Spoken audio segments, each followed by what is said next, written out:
Saudaraku, mari kita berdoa untuk membaca firman Tuhan. Kita berdoa. Bapa di sorga, kami bersyukur kepadamu untuk umur hidup yang Tuhan karuniakan bagi kami, sehingga Jumat Agung di tahun ini kami masih rayakan bersama anggota rumah tangga kami. Firman-Mu hendak kami baca dan dengarkan hari ini. Berkatilah kami dengan kebenaran firman-Mu. Memang kami tidak beribadah di rumah Tuhan pada hari ini, tetapi kami sedang beribadah di rumah kami masing-masing. Kami sangat menantikan sabda-Mu. Di dalam nama Tuhan Yesus yang tersalib kami berdoa. Amin. Bapak Ibu sekalian yang terkasih, firman Tuhan yang datang bagi kita di Jumat Agung ini Matius pasal 27 ayat 55 sampai ayat yang ke-56. Demikian firman Tuhan. Yesus mati. Mulai dari jam 12, kegelapan meliputi seluruh daerah itu sampai jam 3. Kira-kira jam 3 berserulah Yesus dengan suara nyaring, Eli, Eli lama sabachthani, artinya, Allahku, Allahku, mengapa engkau meninggalkan aku? Mendengar itu, beberapa orang yang berdiri di situ berkata, ia memanggil Elia. Dan segeralah datang seorang dari mereka. Ia mengambil bunga karang, mencelupkannya ke dalam anggur asam, lalu mencucukkannya pada sebatang bulu dan memberi Yesus minum. Tetapi orang-orang lain berkata, jangan, baiklah kita lihat, apakah Elia datang untuk menyelamatkan dia? Yesus berseru pula dengan suara nyaring lalu menyerahkan nyawanya. Dan lihatlah, tabir bait suci terbelah dua dari atas sampai ke bawah, dan terjadilah gempa bumi dan bukit-bukit batu terbelah, dan kuburan terbuka, dan banyak orang kudus yang telah meninggal bangkit. Dan sesudah kebangkitan Yesus, mereka pun keluar dari kubur, lalu masuk ke kota kudus dan menampakkan diri kepada banyak orang. Kepala pasukan dan prajurit-prajuritnya yang menjaga Yesus menjadi sangat takut ketika mereka melihat gempa bumi dan apa yang telah terjadi, lalu berkata, sungguh ia ini adalah anak Allah. Dan ada di situ banyak perempuan yang melihat dari jauh, yaitu perempuan-perempuan yang mengikuti Yesus dari Galilea untuk melayani dia. Di antara mereka terdapat Maria Magdalena dan Maria ibu Yakobus dan Yusuf dan ibu anak Zebedeus. Demikianlah sabda Tuhan. Berbahagialah kita yang telah mendengarkan firman Tuhan ini dan mau melakukannya dalam hidup kita setiap hari.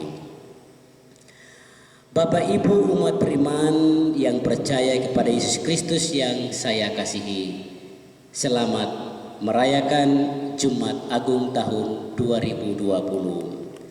Saudaraku, dalam hitungan kalender gerejawi, hari ini semua orang Kristen di seluruh dunia merayakan satu peristiwa gerejawi yang bernama Jumat Agung, yaitu hari kematian Tuhan Yesus Kristus. Dan kita sebagai bagian dari tubuh Kristus ikut merayakan juga Jumat yang agung dan mulia. Saudara, makna keagungan dalam kita merayakan hari kematian Tuhan Yesus tahun ini memang berbeda, sebab biasanya kita merayakan Jumat Agung di gedung gereja, tetapi ketika dunia terancam dengan virus corona, kita jadinya beribadah Jumat Agung di rumah-rumah kita. Dan ini sejarah, saudaraku, bahwa ternyata pintu gereja boleh tertutup, tapi ratusan bahkan ribuan mimbar berdiri di rumah-rumah. Kalau iblis tersenyum karena gereja ditutup, karena pintu gereja ditutup, dia salah. Pada saat yang sama ada banyak pengkhotbah di rumah-rumah dan ada banyak mimbar-mimbar gereja yang berdiri. Sambil kita merayakan Jumat Agung di rumah-rumah kita, saudaraku, kita mempersiapkan diri untuk merayakan Paskah tahun ini. Dan bacaan firman Tuhan dari Matius pasal 27 ayat 45 sampai ayatnya yang ke-56 bercerita tentang riwayat kematian Tuhan kita Yesus Kristus di Golgota. Saudaraku, ada 3 hal yang luar biasa yang terjadi pada saat Yesus mati, sebagaimana yang telah diceritakan oleh Alkitab yang kita baca hari ini. 3 keajaiban yang terjadi pada Jumat Agung, saudaraku, adalah: pertama, kegelapan atau gelap gulita. Kedua, pada saat Yesus berada di Golgota dan berteriak, Eli Eli lama sabachthani, tabir bait Allah juga terbelah 2 dari atas sampai ke bawah. Dan yang ketiga, saudaraku, adalah gempa bumi.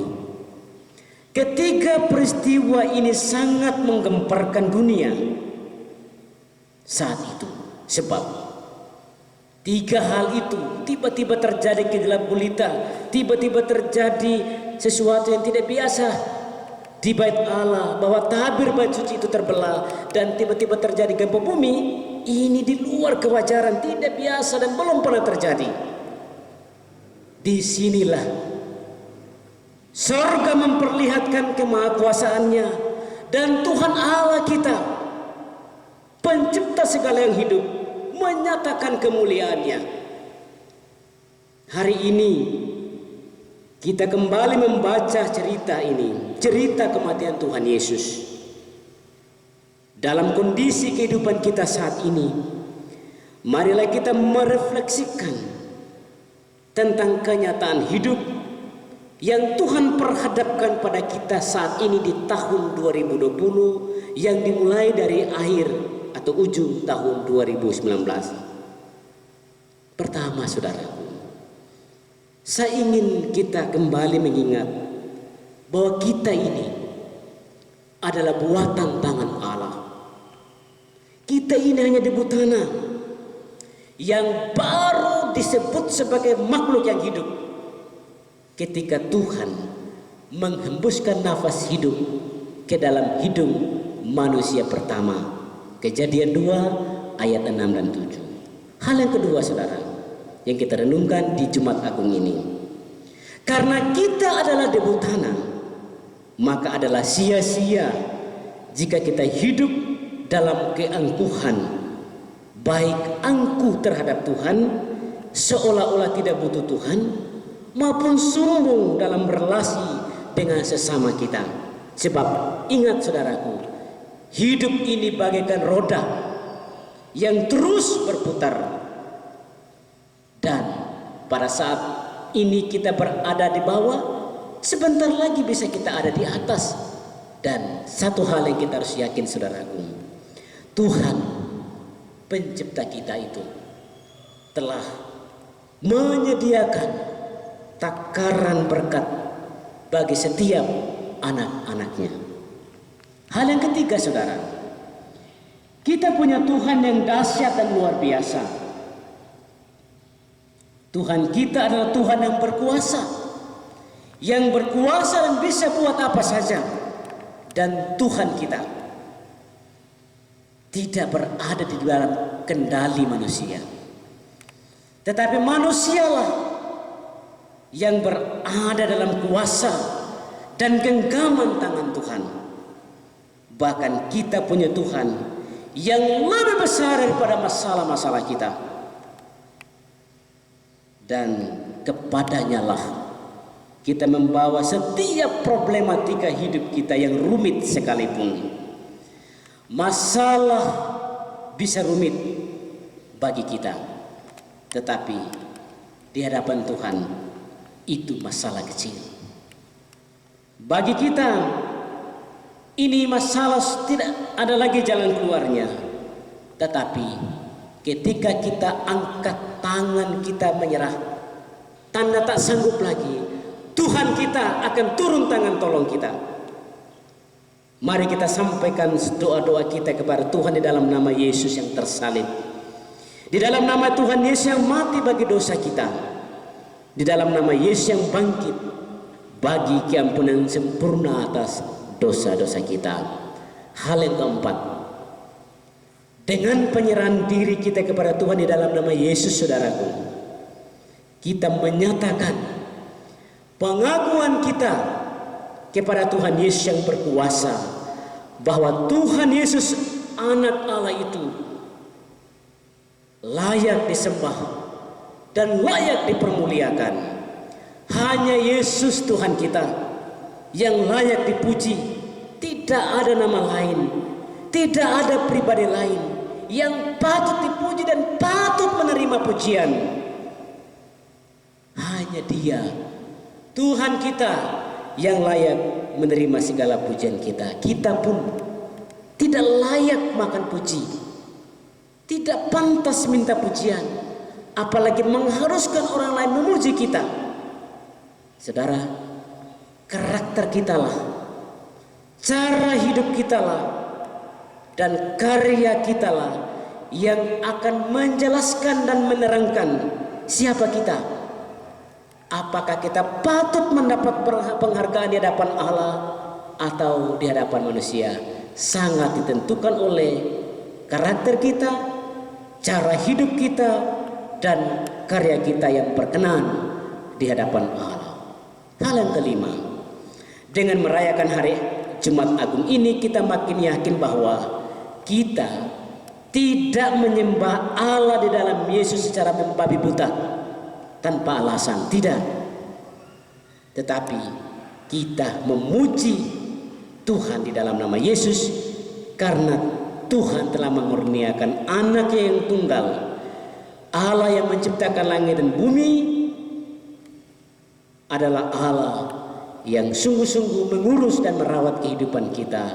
Allah kita adalah Allah yang panjang sabar, Allah yang maha pengampun, dan dalam kemahakuasaannya kita mendapat keampunan atas dosa-dosa kita. Dan hal yang terakhir, saudara, Allah turun tangan. Sekali lagi, Allah akan turun tangan mengangkat kita dari keberdosaan kita, agar kita diluputkan dari lumpur dosa, dan agar kita selalu memagari diri kita bahwa kita ini adalah anak-anak Tuhan yang telah dipilih dan diselamatkan dengan darah Tuhan kita Yesus Kristus. Selamat merayakan Jumat Agung, saudara. Tuhan Yesus memberkati. Amin.